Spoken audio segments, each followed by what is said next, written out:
I've always prided myself on being a generous person, but the last few months have turned that belief on its head, and now, I find myself questioning my own values.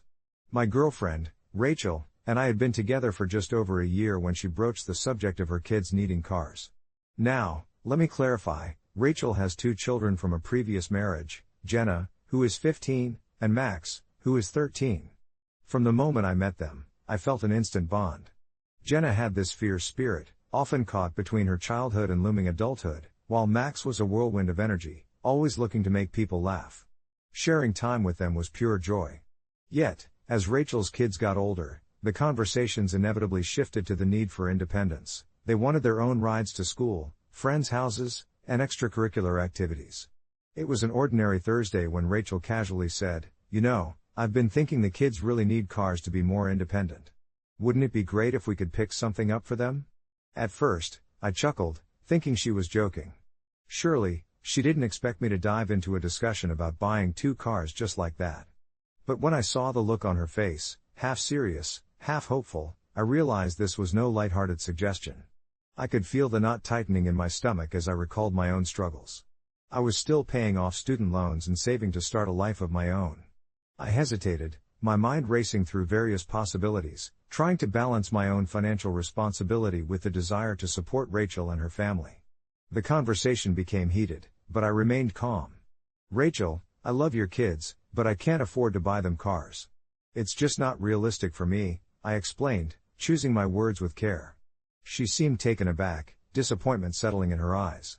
"I thought we were in this together," she said softly, and I felt an unwelcome sting of guilt. It wasn't just the idea of cars, it was the unspoken tension between a partner who wanted to share burdens and a guy who was barely keeping his head above water. Over the following weeks, the tension lingered. I noticed subtle changes in Rachel's demeanor. She became quieter, often lost in thought.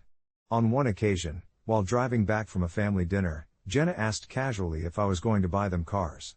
I felt a sharp pang in my heart, not wanting to disappoint her but also knowing how strained my finances were. "It's complicated, Jenna," I replied, hoping to deflect. The laughter we used to share felt overshadowed by unspoken expectations and misunderstandings. Around this time, I took a hard look at myself and the relationship. I adored Rachel, and these kids meant the world to me, but it seemed I was inadvertently stepping into roles I wasn't ready for. I loved that Rachel envisioned a future where we united our families, but I had to be cautious about my own needs too. I chose to clear the air. "Rachel," I said one evening, taking her hand. "I care about you and your kids, but I also have to think about my financial goals. I'm not saying I won't help out in other ways, like giving rides or supporting them, but I can't commit to buying them cars." As I confessed my frustrations, I felt a weight lift off my shoulders. Rachel listened quietly, her expression shifting from disbelief to understanding. "I get it," she said finally, her voice softening. "Sometimes I forget you're still figuring things out for yourself." I could sense the relief in her voice when we turned the corner, leaving anger and disappointment behind. From that point forward, our relationship evolved. I started finding ways to help Jenna and Max without putting myself in financial jeopardy. We worked on small projects together, and I even taught them how to save up for things they wanted. Months later, I received a message from Rachel that made my heart swell. "The kids are working on their savings for cars. I think they've adopted your advice," she wrote, and I couldn't help but smile at the thought of them taking initiative. As we sat together that night, reminiscing over our journey, it became clear that we had come a long way. Though my situation hadn't changed much financially, I was at peace knowing we had built a stronger bond through honesty and support. Reflecting on it all, I found comfort in the notion that relationships aren't about merely giving, they're about growing together through adversity. I had feared being seen as selfish, but in the end, what transpired reaffirmed a truth: it's important to recognize one's own limits and communicate openly. I was still part of their lives, just in a different role. And as I fell asleep that night, I felt grateful for the love we had cultivated amid uncertainty, looking forward to all the moments yet to come. Update: a few weeks later, Rachel and I sat down with Jenna and Max to discuss plans for their first car. Instead of just handing them cash, we organized a small family project, painting and refurbishing an old car Rachel's parents had. The kids were ecstatic and learned invaluable skills throughout the process. Watching them work on something they could own ignited a sense of pride in them, but more importantly, it strengthened our bond as a family. In the end, it was about much more than just the cars. It was a lesson in responsibility, independence, and support that we would all carry forward. As the days turned into weeks, our little project blossomed into something more than just a car refurbishment. It became a way for Jenna and Max to understand the value of hard work and teamwork, lessons that would follow them into adulthood. The garage was filled with a blend of laughter and the occasional argument over color choices, tools, and who was in charge of what task. I found myself laughing more than I had in years, feeling like a part of something bigger as I watched Rachel cheer them on, wiping her hands on an old rag and beaming with pride. One Saturday, I suggested that we decorate the trunk with positive affirmations. Each kid could choose a quote that inspired them. Jenna picked "Believe in yourself," while Max, still a bit of a jokester, went with "I fixed it, so I own it." Rachel and I scrambled to find some old paint and brushes, and soon the trunk of the car emblazoned with their chosen words became a family masterpiece. The act of creating something that was truly theirs, a canvas on wheels, made Jenna and Max light up in ways that store-bought gifts never could. I remember one afternoon, after splashing paint around and making ridiculous faces while trying to channel my inner artist, Jenna turned to me with her bright blue eyes shining. "Will you help us do this again someday?" she asked, her voice earnest. I nodded, caught up in the moment. "Absolutely. This can be the first of many projects. We'll build cars, tree houses, or even go-karts, whatever you can think of." The commitment struck me as I spoke, the weight of my words settled in my chest, but it also felt electric, like I was weaving threads into our growing fabric of family. As the weeks continued to pass, we worked diligently, putting in time every weekend, replacing parts, and learning about the engine. I took on the heavier, more technical parts while Rachel guided the kids through the finer points of sanding and painting. Each task was a chance for Jenna and Max to ask questions, and for us to share stories of our own youthful follies, like the time I managed to get my first car stuck in a mud pit because I thought four-wheel drive meant you could drive anywhere. One evening, while we cleaned up after a particularly messy painting session, I was surprised to see a glimmer of uncertainty appear in Jenna's eyes. She had always been the more confident of the two, but tonight, something was off. "Are we doing it wrong?" she muttered, glancing at the splatters of paint that dotted the ground, some bold strokes that had landed on her shirt. It struck me then just how important this whole experience was to her. If the car didn't turn out perfect, would that mean we had failed some unspoken test? I knelt down beside her, resting my arms on my knees. "What do you think?" I asked gently. "Does it feel like we're working together? Are you having fun?" She frowned for a moment, staring at the paint on her shirt and considering. "Yeah, but the car needs to look perfect." "Jenna," I said softly, "life isn't about being perfect. It's about learning, growing, and having fun along the way." I watched as the words sank in, her expression slowly shifting toward relief and understanding, like the clouds lifting after a storm. Finally, the day came when we would unveil the refurbished car. We had all worked tirelessly, and the anticipation electrified the air as we gathered in the driveway for the big reveal. The sun shone down, catching the bright colors that adorned the car's surface in a way that made it look almost magical. Rachel stood beside me, her hand clasped in mine, her eyes glistening with excitement. Jenna and Max stood in front of the vehicle, their faces a mixture of disbelief and sheer joy, and as they reached out to touch their creation, I felt a surge of pride that ran deeper than I expected. Jenna joined Max in jumping up and down, squealing with happiness, and Rachel and I exchanged a glance, a silent confirmation of what we had built together, not just in terms of the car but within our family unit. I knew this was a moment they would remember, a fragment of time marked by laughter, creativity, and the unwavering bond we shared. Later, as we took turns behind the wheel on a quiet street, what struck me wasn't just the shiny paint or the engine purring, it was the way Jenna and Max discussed their plans for their driving future, each word a reflection of their blossoming maturity and sense of responsibility. I couldn't help but smile, thinking back to the conflict I had initially faced regarding whether or not I should buy them cars. The struggle had been real, but what we gained was immeasurable. As I lay in bed that night, I felt a sense of fulfillment wash over me, a warmth that spread from my chest to my fingertips. In teaching them the value of ownership and effort, I found that I was learning alongside them. Suddenly, our pastime projections morphed into a bonding experience, a way for Rachel and I to not only build cars but to build a family, brick by cherished brick. A week later, I received a message from an old coworker who wanted to update me about a job opening. The idea of returning to work jostled around in my brain, but I barely thought about it. Something deeper was stirring within me. The realization that I didn't need a high-paying job to feel fulfilled came to me like a whisper. I had discovered a different way to be present, engaged, and genuinely happy. Although our yard was filled with laughter from our car projects, I had also conjured an understanding that family was not just defined by blood, but by the memories we created together. Several months later, as our car adventures continued to unfold, Jenna and Max decided they wanted to do something special for Rachel and me. One afternoon, they surprised us with a picnic in the park, complete with sandwiches and homemade cookies that had some very creative, but slightly chaotic icing. We laughed as they took charge of the basket, and as we settled down beneath a tree, I felt an overwhelming sense of gratitude. As I watched the kids run around, their laughter a melody of joy, I realized that I would never trade these moments for material things. I might not have given them cars without conditions at first, but I had given them the tools to navigate life more effectively, which would prove to be far more valuable in the long run.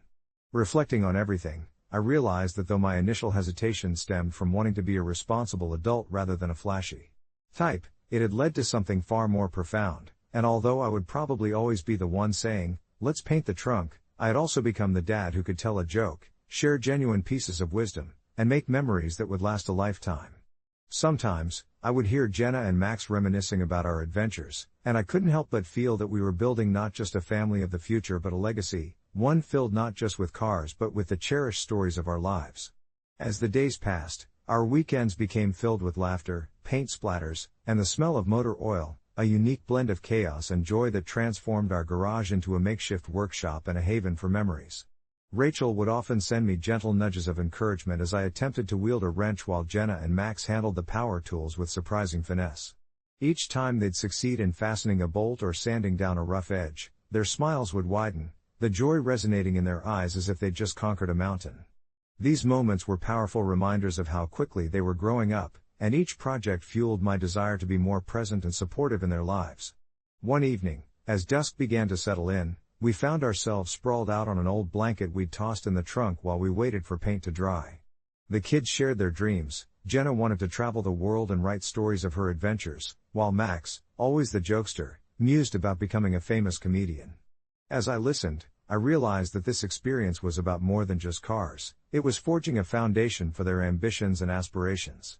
Weeks later, the old car began to transform. It was no longer just a rusted frame. It became a vibrant representation of teamwork, laughter, and shared sweat. We painted it in bold blues and cheerful yellows, mixing colors as if each swirl of paint was a thread in the tapestry of our newly formed family. Friends and neighbors stopped by, often asking if they could lend a hand, turning our small project into a community affair. One Saturday afternoon, while the kids and I painted the hood, Rachel appeared with freshly baked cookies, and her eyes sparkled with pride as she watched us. I felt a warmth in my chest knowing that I was no longer just a boyfriend to her. I had evolved into a partner and a father figure, nurturing the lives around me with kindness, patience, and a whole lot of love. When the project finally reached completion, the sense of accomplishment was palpable. The day we unveiled the finished car was nothing short of magical. Jenna and Max jumped up and down, their faces lit with astonished delight as we took a family picture beside the newly restored vehicle. However, with this joy came an underlying anxiety rooted in my mind. Would they expect the same kind of effort and commitment forever? What if life became too busy, or what if the bond we had nurtured began to unravel? I discussed these uncertainties with Rachel one quiet evening when the kids were snugly tucked in. We illuminated the room with soft light, a warm cup of tea in hand, and she shared a reassuring sentiment. "It's normal to worry," she said, resting her head on my shoulder. "But remember, it's not about the cars or the crafts. It's about creating a space where they feel valued and supported, whether it's with paintbrushes or just by listening to their hopes. They'll remember the love, not just the projects." Her words resonated deep within me, and I realized she was right. These kids, Jenna and Max, were resilient and adaptive, just as life would need them to be. My role wasn't to guarantee a perfect scenario constantly but rather to be their constant support through life's uncertainties. As days turned to months, I witnessed their confidence blossom, not just in their abilities with mechanics but also in their schoolwork and friendships. They naturally began taking leadership roles among their classmates, eagerly engaging in school projects. Each time they tackled a new challenge, I felt a surge of pride that they might carry the values we cultivated through our weekend car projects into the rest of their lives, providing a sense of direction only strengthened by the love we built together. Reflecting on this journey, I found clarity in accepting my title as dad in their lives. embracing the role with open arms. As winter approached, and car maintenance became less frequent, we shifted our focus to indoor projects. Jigsaw puzzles and game nights filled the house with energy. The old car stood proudly outside, an emblem of our collective achievements and the dawning of a familial bond that felt everlasting. I often pondered the future but found comfort in knowing that our legacy would consist of more than material objects. It would be woven with the stories of resilience, compassion, and unwavering support that would carry us through any trials that lay ahead. Update: fast forward several years, and the old car became a treasured memento. Jenna and Max took it to prom with their friends, painted stars on the roof, and filled it with memories I knew would last them a lifetime. And as Rachel and I watched them drive off into the night, her hands securely clasped in mine, I felt overwhelming gratitude for every moment, good and bad, that had brought us here, a beautifully imperfect family, ready to face the world together, one adventure at a time. It all began one breezy afternoon, the golden light softly washing over my living room as I contemplated the simple yet profound rules that shaped my family dynamics, rules I had never quite realized would lead me down a rabbit hole of conflict and introspection. I had always treasured the close bond we had with my mother, a relationship built on love, memories, and the occasional clash of strong wills. But one evening, as my 8-year-old daughter, Alice, casually referred to my mother as honey during dinner, I felt a jolt, a dislocation of sorts within my heart. To most, this would seem harmless, a term of endearment seamlessly woven into the fabric of family life. To me, however, it opened a floodgate of unresolved emotions. I grew up witnessing my mother's complicated lifestyle, riddled with bouts of neglect and fierce independence that often made her more of a friend than a caregiver. I never questioned the absence of authority in her role, and yet, hearing Alice call her honey felt like an invitation to intimacy that my mother had not earned, a privilege I feared she would abuse. As the days rolled on, I wrestled silently with my feelings, peering into the depths of my mother's approval-seeking behavior, a pattern that had burned me time and again. I decided it was time to set boundaries that would shield my children from the unpredictability of her affection, and so I told Alice, "Sweetheart, it's not okay to call Grandma honey. Her name is Grandma." For Alice's naturally curious and sensitive nature, this prompt seemed a perplexing riddle. Her eyes brimmed with confusion, and I instantly felt a twinge of guilt. Yet I knew this was one of the only ways I could protect my children from the emotional instability that lurked beneath my mother's charming exterior. I imagined possible scenarios, Alice running to her honey for comfort, only to have those sweet moments twisted into half-hearted fits of affection that would leave her confused and wounded. That alone rearranged the pieces of my heart as I guided my daughter to navigate relationships with care. Yet, my gentle restrictions, which I viewed as necessary, did not sit well with my mother. She confronted me during one of our weekly calls, her usually warm voice growing strident as I could tell her feelings were hurt. "Why can't my grandchildren call me what they want?" she asked, her emotional undertones thickening the air between us. I felt compelled to defend my position, explaining that I wanted to maintain clear boundaries for their well-being, citing a few painful memories from my childhood that felt necessary to share. Instead of understanding, however, my revelations only fueled her resentment, breeding a kind of animosity that I had hoped to avoid. "You think you're protecting them," she snapped, "but all you're doing is pushing me away." Caught in that tsunami of emotions, the guilt over distancing my children from their grandmother and the insistence on maintaining their mental health, I found myself questioning whether I truly was the villain in this tale. Days passed, with tension hanging palpably in the air, until, one evening, my husband offered insight that struck a nerve. "You're just creating a cycle," he said softly, prompting a cascade of realizations. In my zeal to protect my children, I had inadvertently mirrored my mother's behaviors, shutting her out just as she once shut me out. As the weeks rolled into months, I let go of my rigid stance and, with a mixture of trepidation and hope, confronted my mother once more. We met in a local cafe, a place where we could relay the unspoken words over warm cups of coffee. I took a breath, recognizing the fragility of our interaction, and nervously explained, "I want to share this love with my children but fear for their emotional health." To my surprise, she opened up, acknowledging her past mistakes, and in that moment of vulnerability, I could see her as a flawed human being rather than the formidable figure I had cast her as for so long. We talked for 3 hours, our words weaving a new understanding among the crisscross threads of hurt and love. By the time we left that cafe, we made a gentle pact. My children could call her whatever felt right, but curiosity would remain the guide.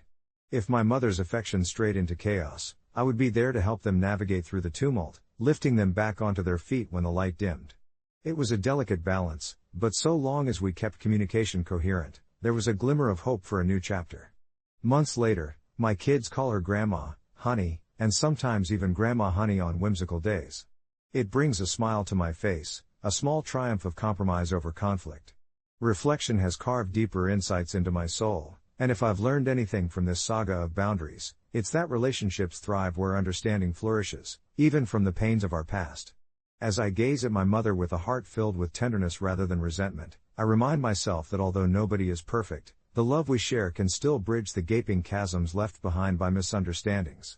I've become the guardian of my children's choices, but in opening the door just a crack, I've also invited my mother into a more stable chapter of our lives, one where love doesn't have to be earned or lost, only shared. Our evenings began to take on a new rhythm, one where laughter resonated through our home in a different way. The clinking of dinner plates mingled with soft conversations, and during those times, I watched my mother transform before my eyes.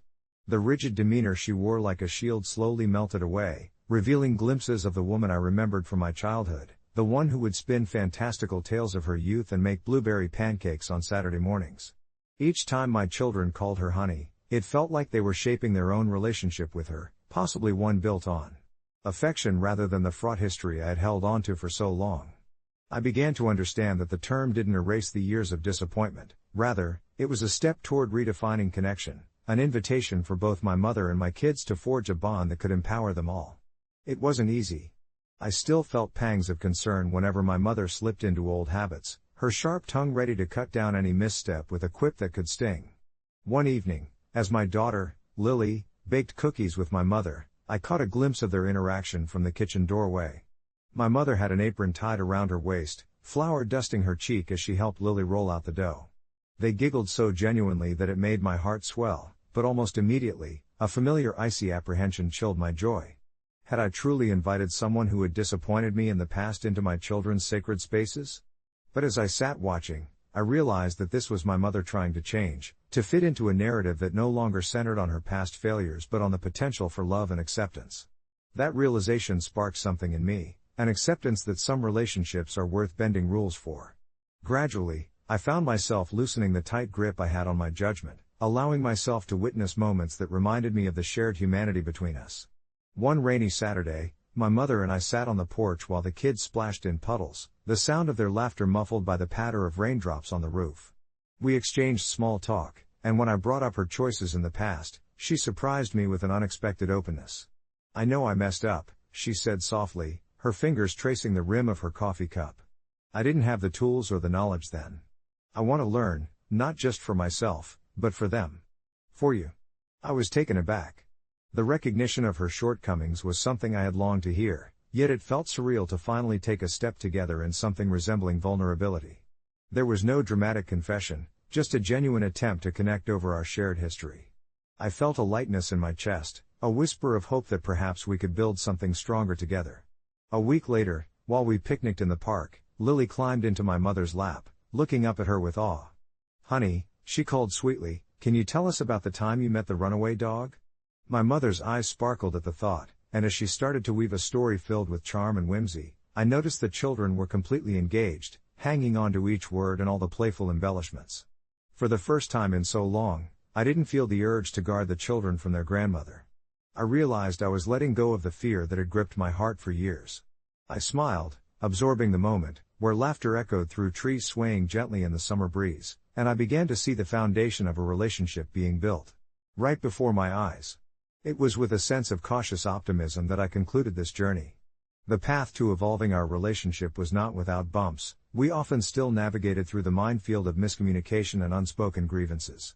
Nevertheless, I held on to the belief that building trust took time and that love could flourish amongst the fragile roots of our shared past. Days turned into weeks, and the more I witnessed my children's genuine affection for my mother, the deeper my resolve grew to encourage it. Sure, we faced setbacks along the way, old habits die hard, and sometimes my mother would slip back into sarcasm or dismissive remarks. But I could intervene, guiding her tone or redirecting the emphasis in our conversations without that ever-present burden of guilt. As the seasons shifted, so did our family dynamic. Thanksgiving rolled around, and as we gathered around the table, Lily took it upon herself to have everyone share what they were thankful for. When it was my mother's turn, she looked at the room full of grateful eyes, and with a quivering voice, she said, "I'm thankful for second chances, for a family that could forgive and, more importantly, for the love that connects us even when we have the past whispering in our ears." In that moment, my heart swelled, a quiet comfort settling in, as I recognized that perhaps the new chapter we were all seeking wasn't just about rebuilding what was lost but also about discovering new facets of each other. Watching my children engaging with their grandmother, embracing her as honey, taught me that healing takes time and that love is a tapestry woven from acceptance and understanding. I realized I'd become less the guardian of their choices and more a nurturer of their relationships, guiding them through the fragile landscapes of familial dynamics with newfound wisdom. And as I reflected on the journey we shared, smiling at the laughter resonating between the walls of our home, I felt a sense of peace. Healing and connections are not linear paths, they are messy, intricate, and absolutely worth every twist and turn. In the months following, we continued to foster this merging of families, keeping communication open and embracing one another's imperfections. Life hadn't magically transformed overnight, but we had discovered ways to create a rhythm that celebrated our unique individualities. I dared to believe that, while relationships are complex, they are also transformative. Each time I caught my children calling my mother honey, I would smile softly, knowing that they are building bridges that I had once thought irreparable. In doing so, we were not just healing old wounds but laying the groundwork for a beautifully intricate tapestry of love that could stretch across generations. As we moved further into this new chapter, I watched my children blossom in the forgiving warmth of their grandmother's embrace. It was a subtly beautiful transformation.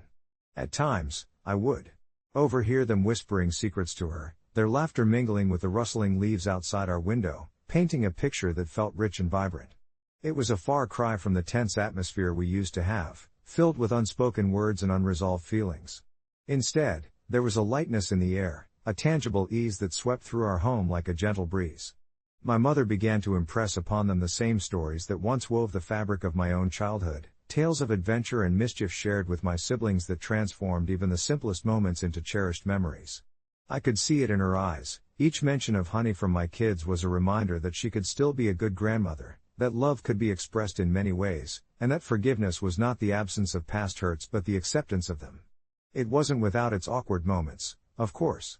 There were times when I couldn't help but wince, memories of her difficult past rushing back like an unwelcome tide. But then I would remind myself that everyone is just a story waiting to be rewritten, and change, however small, deserves to be celebrated, even if it takes time to feel whole. One particularly serene afternoon, we gather in the living room, the sun pouring warmth through the windows, casting a golden hue on the walls. My children are sprawled on the floor, building a tower of blocks that seems to teeter precariously, while my mother sits nearby sipping her tea, her laughter ringing like the clinking of wind chimes. I glance at her, noticing how gently she guides their hands, offering suggestions instead of commands. "If we put this one here," she says with a smile, "it's going to topple less." I remember how, in my youth, her words often felt heavy, but now they dance lightly around the room, filled with affection. In that moment, I see the lessons unfolding, the ways in which they are teaching her patience just as much as she is teaching them about creativity and balance. It dawned on me that this new dynamic wasn't solely an opportunity for my children to connect with their grandmother but was healing me too, reshaping the broken pieces of our relationship into something sturdy and dependable. I allowed myself to breathe deeply, relishing the moment, when suddenly my daughter, engrossed in her building project, turned to my mother and casually said, "Hey, honey, can you help?" The word slipped out with the familiarity of an everyday phrase, and I could see the way my mother's eyes sparkled with joy, startled and delighted all at once. There was no hesitation in her smile, it was genuine and pure. "Of course, sweetheart," she replied, scooting closer to help. A warmth unfurled inside me, and for the first time, I didn't flinch on hearing that name float from their lips. Instead, I recognized it as a marker of progress, a gentle reminder that my mother was patching the wounds of her past, stitching herself into our lives, and that I was finally letting go of some of mine. As days turned into weeks, I found that the small things began to shift. Our collective laughter echoed more freely, the unturned corner of my maternal heart felt lighter, and those earlier fears that had once held me captive began to dissolve like mist under the sun. I watched my mother slip more easily into her role, her hesitations fading with each visit. The kids grew more confident in their affection, using names of endearment that bounced off the walls and wrapped around us like a favorite blanket. Each honey became a reverberation of love and an acceptance that we were all imperfect in our ways, doing our best to stitch together the tapestry we called family. There was no grand epiphany, no fixed moment that illustrated our triumph, but rather the quiet realization that connection can flicker ignited even in seemingly insurmountable darkness through small acts of love and openness. As well as the growing comfort of understanding our shared journey, it was in these moments, simple yet profound, that I learned we had become a constellation, each star a unique point of light, interconnected by a shared history and new aspirations. And as I tucked my children into bed that night, their giggles still swirling in the air, I knew that we had turned a page in our story, one full of potential, ready to explore what it means to be a family in the truest sense. I whispered, "Good night, my loves," and as they snuggled deeper into their blankets, I couldn't help but smile, feeling the threads of our tapestry weave tighter around my heart. I closed the door softly behind me, letting the echoes of their laughter linger in the hallway, and for the first time in a long time, I felt an all-encompassing peace settle over me, a delightful realization that in the end, love always finds a way to triumph over pain. It started with a mundane moment in our living room, me scrolling through my phone while my husband, Lucas, slumped into the couch, engrossed in a video game that he was utterly convinced was the best thing since sliced bread. The air buzzed with the sounds of gunfire and explosions while I obediently pretended to laugh at the banter with his online friends despite feeling an unsettling knot growing in my stomach. We'd been married for 3 years, and while I cherished our relationship, I constantly battled with the memories of what I had left behind when I'd moved to this small town to build a life with him. The friends I had slowly slipped away, and as a result, my social calendar had dwindled to much less than I would have hoped for. So, when I received the invitation that I knew he would despise, an opportunity bloomed inside me like a flower in the desolate landscape of our evenings. It was from my college friend, Mia, who had just moved back to town and was hosting a small get-together for everyone.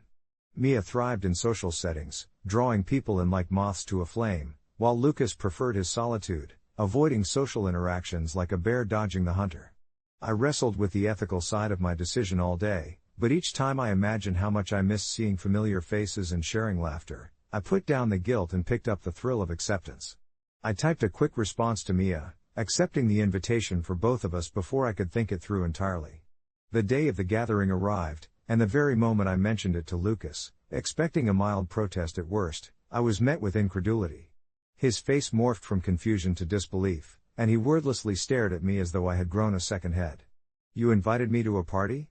I don't want to go," he said flatly, his voice steady but the tension unmistakable. I felt the heat of his disappointment. Still, I couldn't bring myself to apologize for something that, in my mind, was necessary.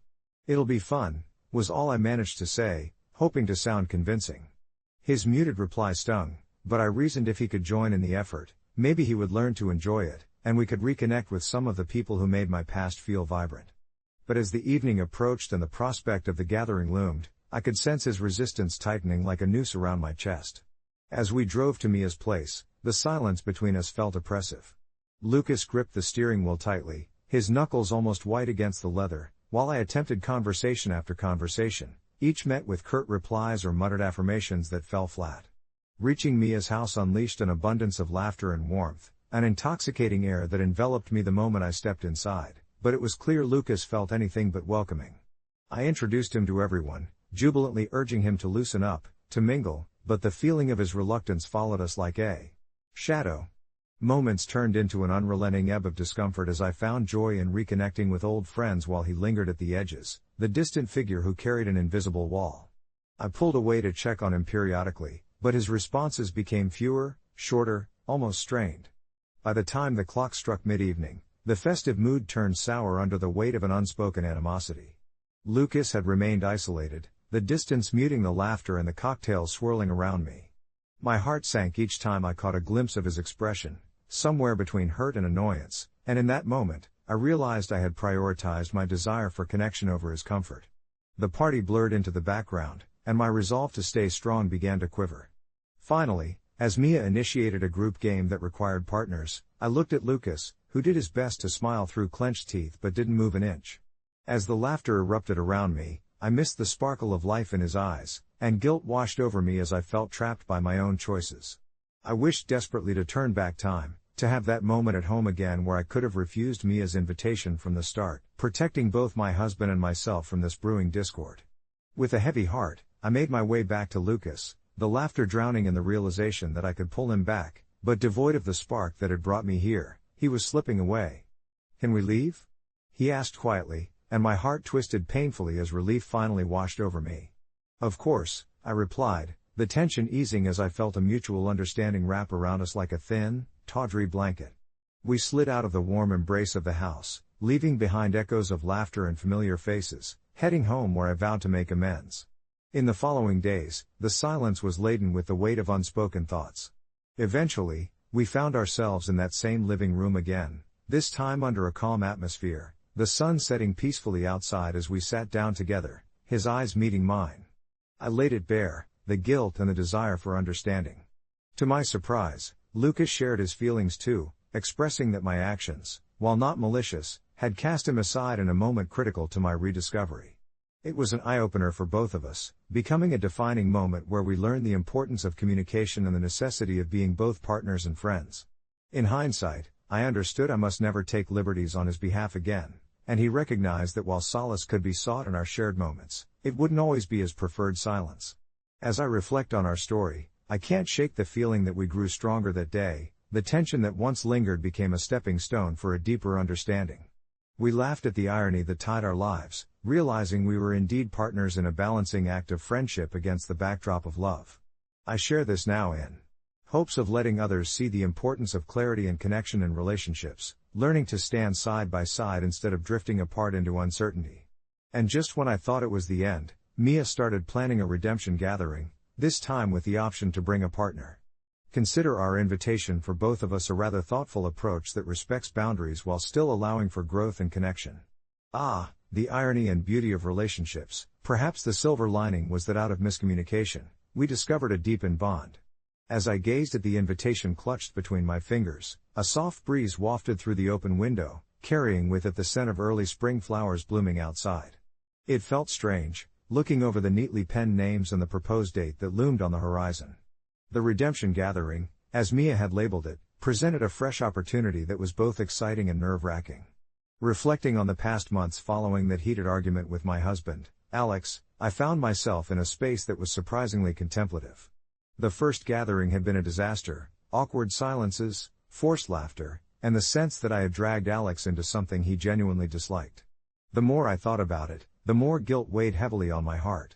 Yet, that challenging experience seemed to have nudged us in the right direction. We had talked more openly since then, sharing our thoughts on expectations, personal boundaries, and what we truly wanted from our relationships, both with each other and with others.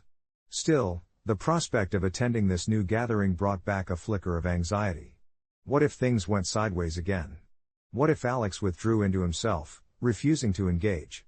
The mere thought made me slightly nauseous, but I also had found that these moments of discomfort often led to the most profound growth. That evening, as the sky transitioned to a soothing shade of deep blue, I mustered the courage to broach the subject with him. Sitting across from Alex at our small kitchen table, I watched the light from the overhead fixture cast gentle shadows on his face. His brow furrowed as I laid out the details. "Can we talk about Mia's gathering?" I started, my voice steady but my heart racing. "She's decided to have a second one, and this time, it's open to partners." Alex lifted his gaze from the fork he was idly spinning. I could see the flicker of interest behind his eyes, though a shadow of tension clung to the corners of his mouth. "Are you serious? You think we should go?" I thought. I paused, uncertain how to phrase my thoughts without triggering any defensiveness. I thought it could be a chance to try again, to connect with people outside our usual circle. We wouldn't have to force anything, we could just see how it goes. He leaned back in his chair, a mix of contemplation and reluctance etching his features. "You remember how the last one went, don't you?" I felt so out of place. The music was too loud, and the conversations felt superficial. "I do," I said softly, reaching across the table to take his hand. "But we've had some time since then. I think we've both grown a bit. Plus, maybe we could come up with a plan together to make it more enjoyable for you. You can be involved with the choices this time." His gaze softened at my words, and for a moment, I could see the wheels turning in his mind. "All right," he finally replied, the corners of his mouth curling into a faint smile. "But only if I get to pick some activities. No more impromptu let's play this game situations." "Deal," I said, relief flooding through me as I squeezed his hand. We spent the next hour discussing how we could approach the evening. We mapped out an escape plan, should he begin to feel overwhelmed, and even decided on what appetizer we might bring, something simple yet comforting. The more we planned, the lighter the tension in the air became. I realized how transcendent it could be to share such moments of vulnerability. The day of the gathering arrived, and as the sun dipped below the horizon, painting the sky with strokes of orange and violet, I felt an unexpected thrill run through me. The gathering itself unfolded more smoothly than I could have imagined. While there were moments when Alex would excuse himself to drink water or step outside for a breath of fresh air, he surprised me by interspersing these breaks with laughter and engaging conversations. It was as if he had stepped into an entirely new persona, comfortable yet refreshingly authentic. After the flow of conversation and refreshments waned, Mia decided to initiate an impromptu game. I could feel Alex tense momentarily, but instead of retreating back into his shell, he whispered to me, "Let's make it our own." And we did just that, molding the game to fit our comfort level. Laughter echoed around the room, and rather than feeling like spectators, Alex and I became participants crafting our moments together. At the end of the night, as we drove home, I glanced over at him, captivated by the peaceful expression on his face. "I'm glad we went," he said softly. "I didn't expect to have that much fun." As we settled into the quiet of our shared space, the tension that had once festered in the corners of our relationship began to dissolve. In those moments, I realized that vulnerability isn't just about sharing our fears and insecurities, it's about stepping forward into the unknown together, hand in hand. As the days passed, the memories of the gathering lingered, like a gentle reminder against the backdrop of our life together. Alex and I continued to communicate more, feeling our way through shared experiences, carving out areas where we could meet in the middle. The bond we forged grew deeper with each conversation, every shared smile, and even the silences no longer felt heavy, but rather embraced the soothing rhythm of companionship. And while I still sometimes replayed the moments of uncertainty in my mind, the invitations I accepted on his behalf, the guilt I had struggled with, it became evident that those choices, fraught with anxiety at the time, were stepping stones leading us into a future enriched by connection and understanding. With that in mind, I wrote a quick update to this story, unsure of how many might resonate with our experience but hopeful that it might provide a glimmer of peace for others. It might seem trivial, the little triumphs we achieve through discomfort, but in the grand tapestry of love and relationships, those moments are what fill the edges with color. In the end, it wasn't simply about whether or not I was the asshole for inviting Alex without his consent. It was a journey reflecting the beautiful complexity of partnership, each misstep becoming an opportunity for growth, each reluctance morphing into newfound strength. Together, we explored the intricate dance of acceptance and trust, our love flourishing amid the chaos. Sometimes, that's exactly what a relationship needs, a little risk, a little vulnerability, and a whole lot of love. As Mia's redemption gathering drew closer, my heart danced with anticipation, caught somewhere between excitement and nerves. I found myself daydreaming about what this gathering would entail, a cozy evening filled with laughter, warmth, and the reassuring hum of conversations weaving through the air like an old, familiar song. It was a promise of new beginnings, a chance to mend what had frayed and bring Alex and me closer to not only Mia but to the people who may have misinterpreted our earlier miscommunication. In the weeks leading up to the event, Alex and I delved into the depths of our partnership, discussing our feelings and expectations, both on a personal level and regarding our relationships with others. I was struck by the realization that communication, though often challenging, was a powerful tool we could wield together. We shared late nights filled with whispered confessions, laughter echoing into the dark, and moments of shared silence that spoke volumes more than words ever could. It wasn't easy, but as we navigated this terrain, I felt an unwavering sense of connection growing, blossoming amidst our conversations. The night of the gathering arrived with a crispness in the air, a soft embrace of autumn welcoming us at Mia's doorstep. She had transformed her living room into a comforting haven, with soft string lights casting a warm glow over the assembled group. Instantly, the atmosphere felt alive, buzzing with shared energy and the promise of heartfelt interaction.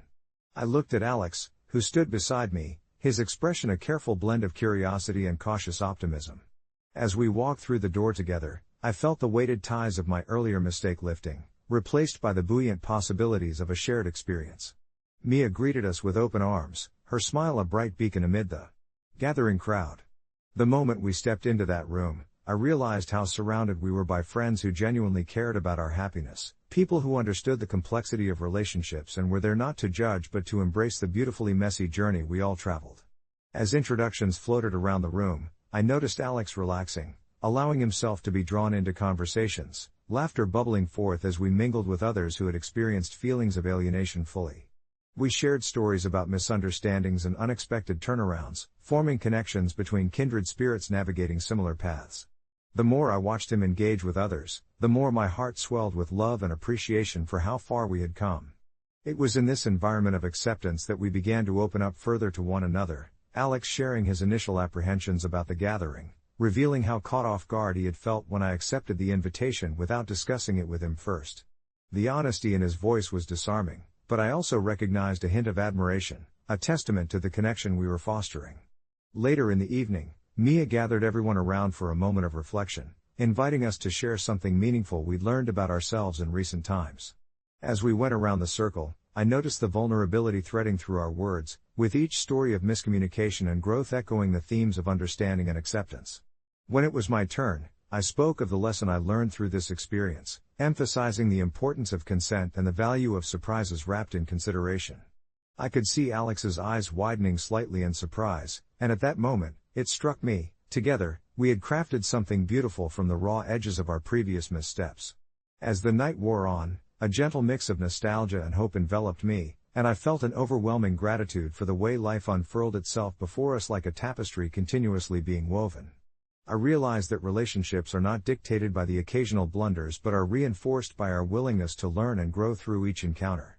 Perhaps, in the grand scheme of love and partnerships, our moments of uncertainty were just stepping stones leading us toward greater intimacy and understanding. Later that night, we found ourselves heading home, the streets illuminated by the soft glow of street lamps. The silence between us felt comfortable. It was filled with understanding, shared smiles, and the occasional laugh as we recounted comical exchanges from the gathering. The past few weeks resonated within me as I took Alex's hand, understanding that our connection had woven a safety net beneath us, cushioning us from the chaos of life's little storms.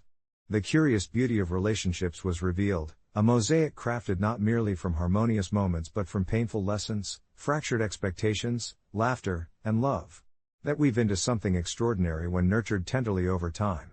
And as we settled into our evening routine, I felt lighter, the shadows of doubt fading far into the background. I realized that I wouldn't change a thing about our experience, miscommunication included. It simply added depth to our journey, breathing life into our bond. I knew then that we'd constantly be evolving, finding new ways to express our love and support for one another, always navigating together, ever so intricately, through the beautiful tapestry of our lives. The air hummed with the promise of tomorrow, and as I turned to sleep, I felt an exciting tranquility flow through me, offering ripe possibilities like a still river waiting to be explored. I never thought my family's will would unravel like a cheap piece of yarn, but here we are, sitting at our cramped kitchen table under the flickering light bulb that's a bit too yellow, discussing the accusations that have turned my whole world upside down. My brothers and I grew up idolizing our two uncles, who were the quintessential cool relatives, full of jokes, stories about their time in the military, and life lessons that felt like gold on summer afternoons. Our family gatherings often felt like a circus, laughter, potluck dishes that were barely edible, and the feeling that we were connected by something unbreakable, woven tight through years of shared experiences. But as my parents aged, the family dynamics began to shift in unsettling ways. The whispers started when my parents, both long retired and now comfortably settled in a quiet life, began discussing their estate plan. It had never been something I paid much attention to until my dad casually mentioned to me one evening while we were cleaning up after dinner that he and my mom had decided not to leave any significant inheritance to our uncles, which was a shock to hear. "We worked hard for what we have," he said, and I could tell he was a little offended that his brothers would presume otherwise. It made sense, right? After all, our family's financial struggles back in the day were no secret, and to think they might expect something now felt like a betrayal. But who was I to carry this burden? Then came the day it all changed. The kitchen remained silent, the kind of silent that presses heavily against your chest, until my older brother, Jason, unexpectedly burst in with the kind of energy reserved for someone who has just discovered the cure for a long-standing disease. He proclaimed he had heard from one of his friends about my Uncle Mark planning a family reunion and was hellbent on incorporating discussions about inheritance into the festivities. It felt crass to me, the idea of talking about money amongst all the laughter and nostalgic reminiscing, but it was as if I were in a play where I could either choose to speak my lines or just freeze on stage, utterly paralyzed by the impending drama. In my heart, I knew I should tell them, but the thought of being the one to drop that bomb was unbearable. Days passed, each one heavier than the last, while I kept my secret, debating whether to alert my uncles or to let them assume that something profound would come their way. The thought of my father's words rang in my mind, "Don't let them think they can take what's ours," and part of me held onto that sentiment with a grip stronger than iron. I started to feel guilty, especially when I noticed how quiet the uncles were whenever they visited. The usual banter gave way to awkward pauses as they sidled up to the kitchen counter, waiting for a slice of my mom's famous apple pie and, perhaps, a hint of what was to come. One afternoon, I couldn't take it any longer. I texted my uncles to meet with me for coffee, hoping against hope that I could muster the courage to be straightforward, to be the one to break the news gently, perhaps even offering them some semblance of understanding. They showed up on a Tuesday morning, both eager and slightly skeptical. The cafe was quaint, light flooded through the large windows, and as soon as we sat down, I found myself staring at the cup of steaming coffee in front of me, their expectant eyes glancing between me and the pastry display. My mouth felt dry when I finally spoke, the words catching like thorns in my throat, unsure how to wrap them in kindness. I told them about my parents' decision, watched their faces shift from curiosity to disbelief, and then dismay. Mark, in particular, looked wounded, like I'd trampled on something sacred. "We've always been family," he said, his voice a mix of hurt and disappointment. "How could they do this to us?" I felt every inch of that guilt stab deep. The conversation spiraled, and by the time we parted, my heart was heavy with regret and concern. Days turned into weeks as the awkwardness settled like dust in the corners of our once bustling family gatherings. Neither my uncles nor I could bridge the emotional chasm that had suddenly appeared. Each time they visited, they'd hug me but linger a second longer as if waiting for an apology or some clarification that I just couldn't offer. My brothers and I spoke often about the rift, our conversations tinged with uncertainty about whether we'd created an irreparable divide between our family factions.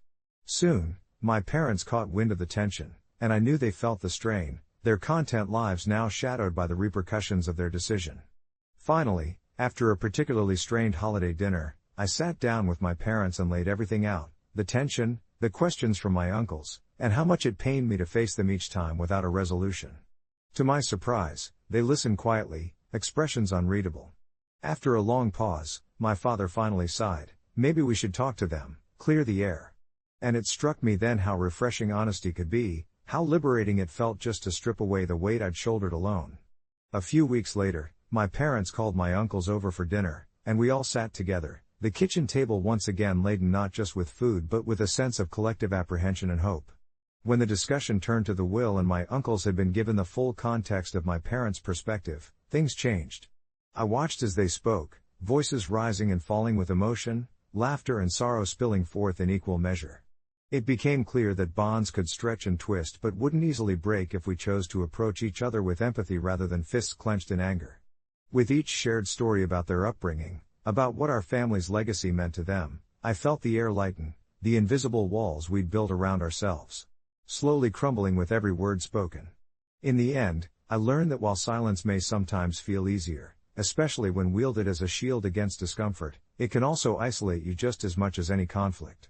I realized that navigating family relationships, especially in the wake of hidden truths, demanded courage, a courage that often welcomes growth rather than resentment. As we settled into genuine conversation, I felt hope sprout anew. My family wouldn't just survive this, we'd find a way to thrive, learning to hold conversations that resonated with love and honesty. Even the hiccups along the way served a purpose, reminding us how valuable our connections truly were, especially when seasons of rediscovery were closer than we dared to believe. Update: a few months later, things have transformed completely. Our family reunions now feel almost like rebirths, where laughter mingles with open conversations, and we hold space for one another. My uncles even started a family project with my dad, turning an old shed into a community tool library for our neighborhood. It's beautiful, surrounded by greenery, echoes of chatter, and the sense of purpose we've created together. Who knew the truth could intertwine rather than tear us apart? Life isn't perfect, but every single gathering now feels so full of light, and I'm filled with gratitude for the journey.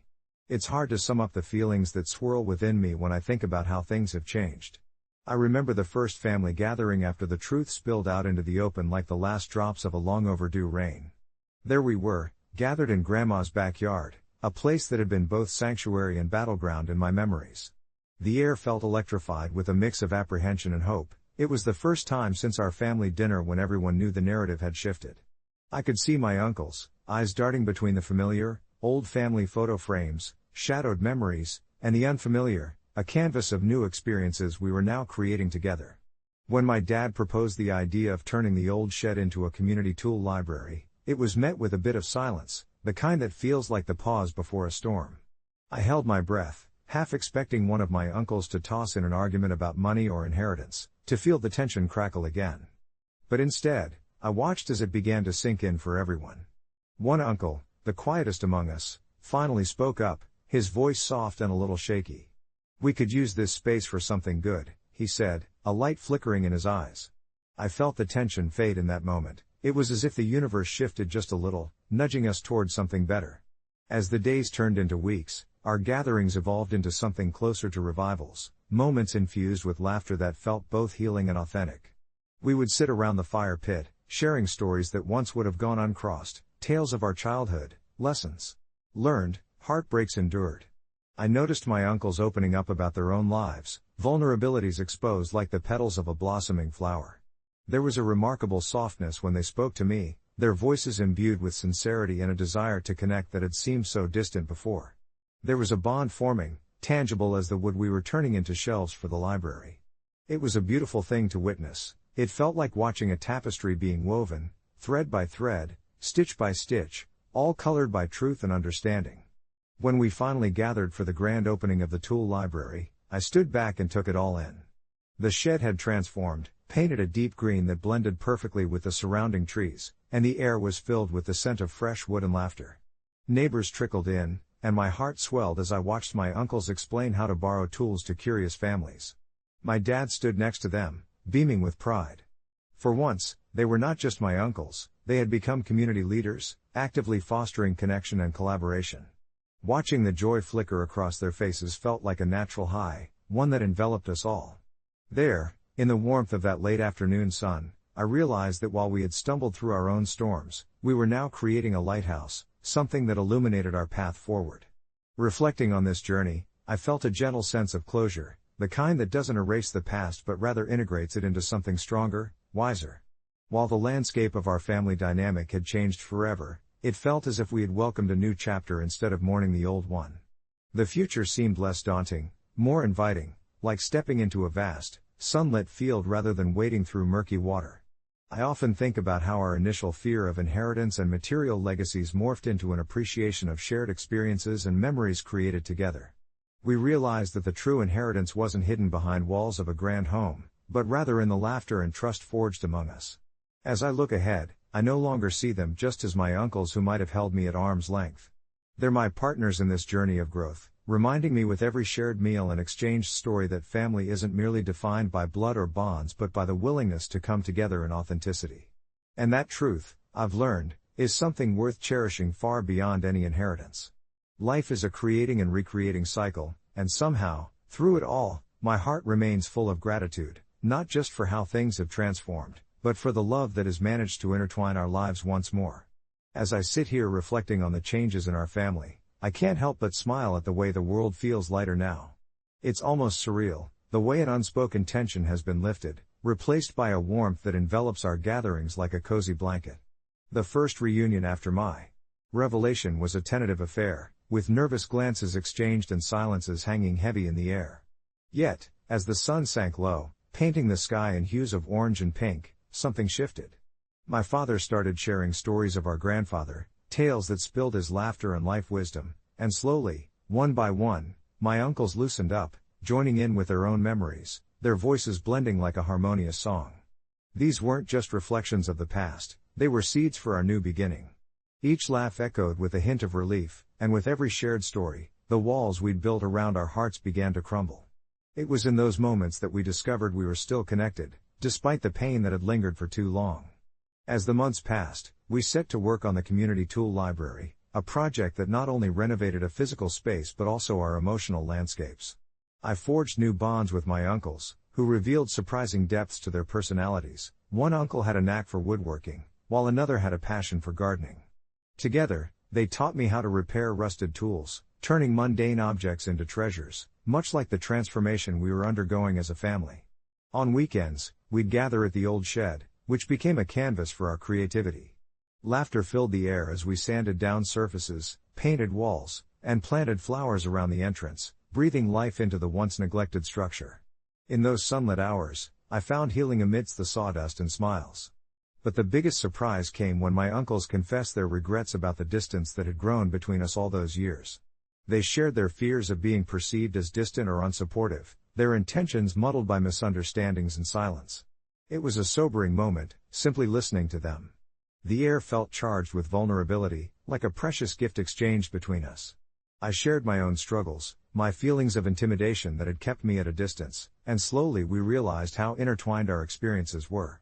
Each of us had been holding back, afraid that showing our true selves would push us further apart.